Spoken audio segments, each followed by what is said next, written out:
Welcome back to Alberta Primetime. What is one thing that can work against us when it comes to smart investing? Well, it could be the matter between our ears. And goodbye penny.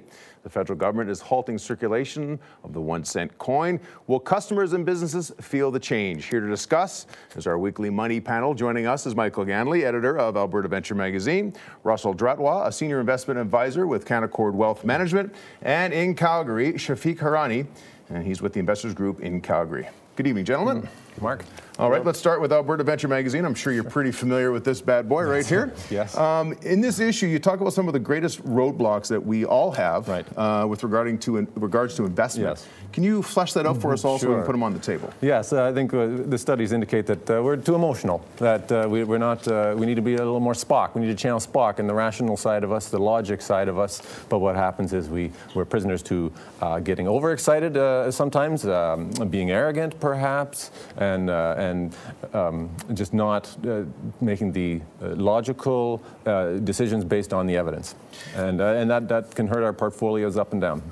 Shafik, what are some of the mistakes you see when people are investing? Is emotion running high? Yeah, you know, I agree with Mike. The only challenging thing is that it's not that we're not too emotional or not an emotion enough. I think it's an awareness of our emotions. You know, when it comes to investing, my background actually is neuropsychology, so I know a lot about this and I talk a lot about this. And I know that, you know, there's this saying, we are the architects of our own demise. And I think often the whole adage is, who do I have to protect me from me? And I think often what happens is people get in their own way, and people need to learn how to manage their own emotions, not get overconfident, not have their ego, stop pointing the finger externally and start pointing the finger at the person in the mirror. And that'll cause people to learn how to make better decisions by listening both to their left intellectual brain and their right emotional side.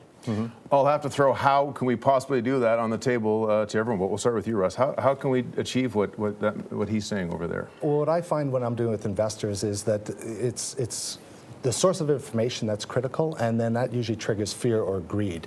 And fear is generally the unknown. If we were to turn the lights off in the studio and it was pitch black, that would increase our anxiety levels. So what you want to do it up my appeal, though. Don't you think a little?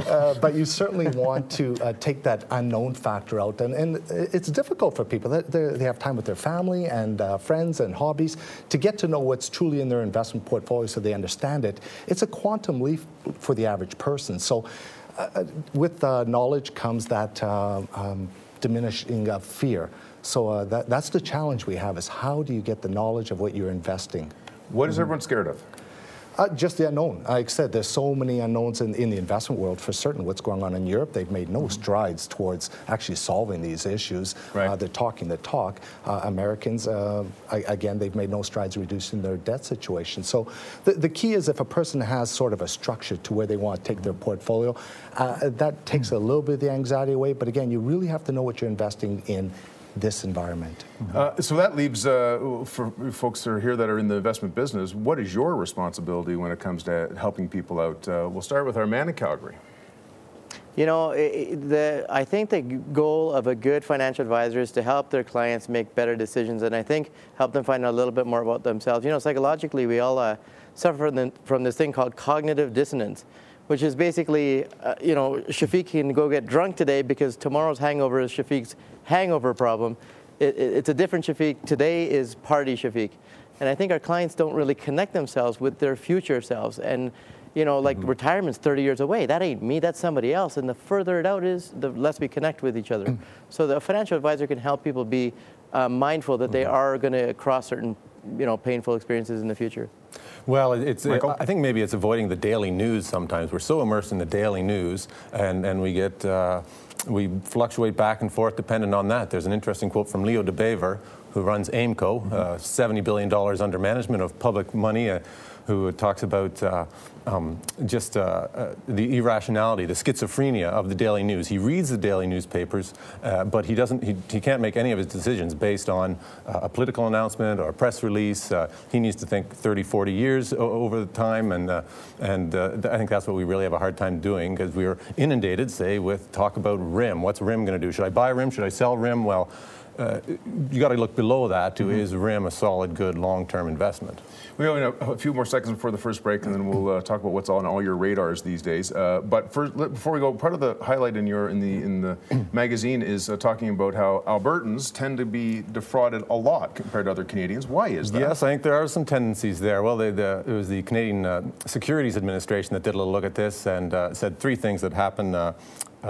People think that if it's a good deal, you got to strike now, you got to buy now. They tend to be trusting of other people, and they think that higher risk investments are going to have better returns. And Albertans just believe those things a little more than other Canadians. And there's also evidence that we think we've been defrauded at about twice the rate that other Canadians think they've been defrauded. So it's not real hard evidence, but it's something that points to our susceptibility. Well, a big day. The penny is no more. It's all changed in our country. The government has already stopped producing the penny, and now they're halting circulation, collecting your spare cents, melting them down, and rounding out to the last.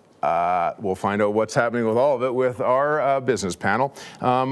What should we be concerned about the penny, Michael, leaving our world? No, we should be glad it's gone, I think. I know there'll be a little bit of concern among some businesses as they transition and they update their systems and whatnot to deal with this, but once we're over that, it's clear sailing, it's good news. Russ, what does the penny leaving circulation mean for all Canadians? Well, as Yukon Jack so eloquently versed, anything that costs you 1.6 cents to make and is worth a penny is not a good business decision to go forward with. If there are any costs, it's going to be the small businesses that are going to incur it, and of course they'll pass that on to us. But the cyber penny is still alive and well via the checks, the credit cards.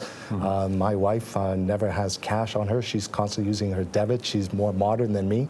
I'm the cash guy. So I don't anticipate anything is going to be of any...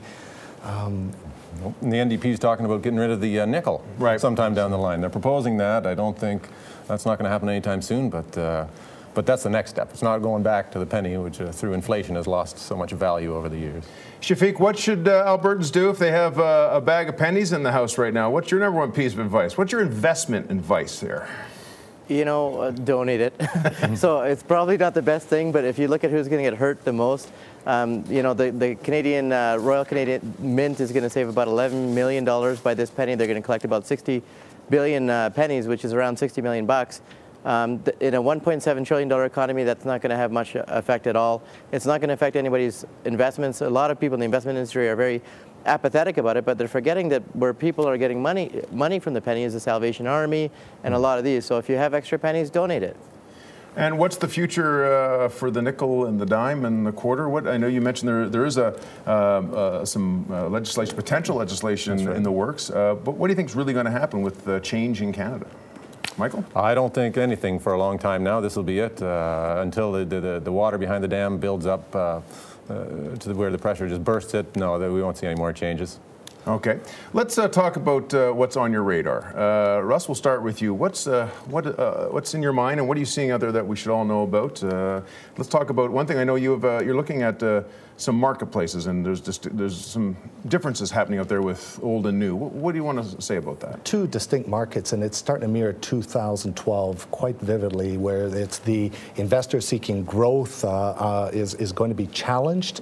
You better know what you're investing in, because if the market misstep, any misstep in the underlying commodity, or if the company, Lord forbid, has a misstep, the stocks usually get cratered. Most people are looking for that have had a really good return the last 2 years. It's yield, growth, more safety orientated, and 2013 starting to look like 2012 for sure.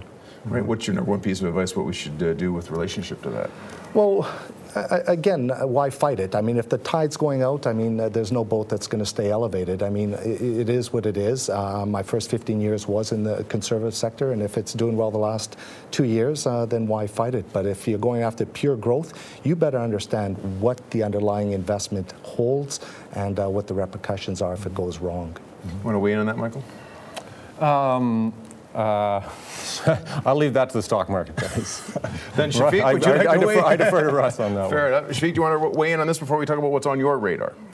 Yeah, you know, like Russell says, you want to create a good portfolio, and you got to make sure you're protected. And we're in the middle of RSP season, so you got to just do your due diligence. And the key to creating a little bit of wealth is to do what other people don't. So make sure you're keeping yourself aware to other investment strategies as well. So.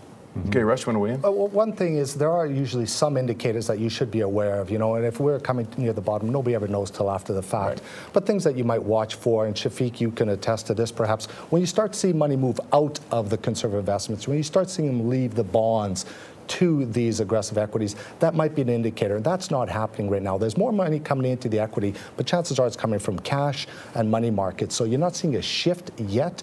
So until you see that, again, tread carefully. Okay. Michael, what's on your radar? I understand you want to chat about the west to east pipeline. Oh, sure, yes. That, well, I mean, that continues to proceed slowly, I think, but we do now have the Premier of New Brunswick vocally on side. Of course, the Irvings out there would be pushing that, and we'd be pushing him and the agenda there to get oil into their St. John refineries.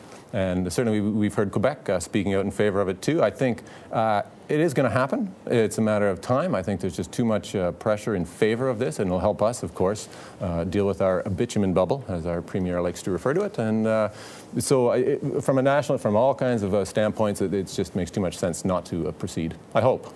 Russ, you think it's a good idea?